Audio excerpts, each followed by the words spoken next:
यह पुराने समय की बात है, जब राजा महाराजा राज किया करते थे।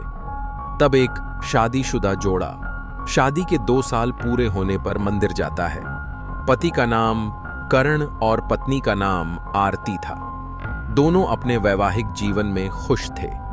एक दिन वे गांव घूमने जाते हैं, जहां उनकी मुलाकात सुधा नाम की एक महिला से होती है।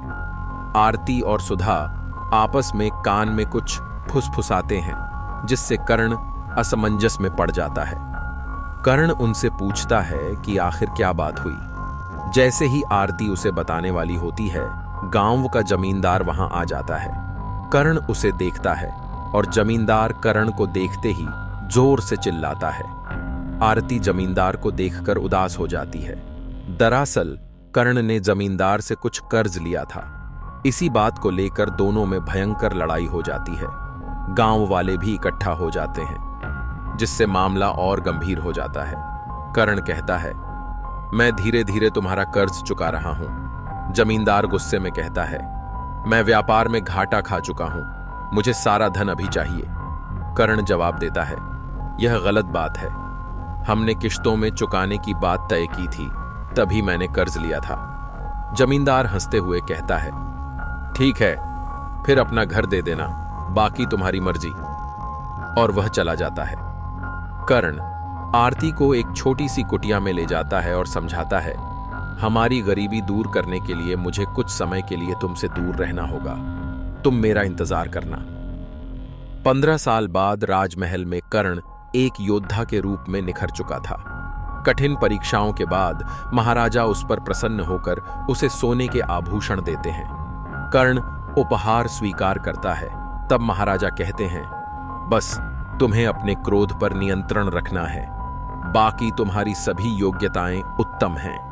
आत्मसम्मान के साथ कर्ण राजमहल से सोने के आभूषण लेकर अपने घर की ओर निकलता है।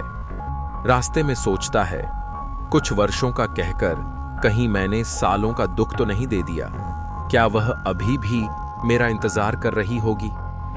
जब वह कुटिया पहुंचता है तो देखता है कि दरवाजे पर एक जोड़ी चप्पल और मर्दों के कपड़े रखे हैं। कर्ण अंदर जाकर देखता है कि उसकी पत्नी के साथ कोई सो रहा है।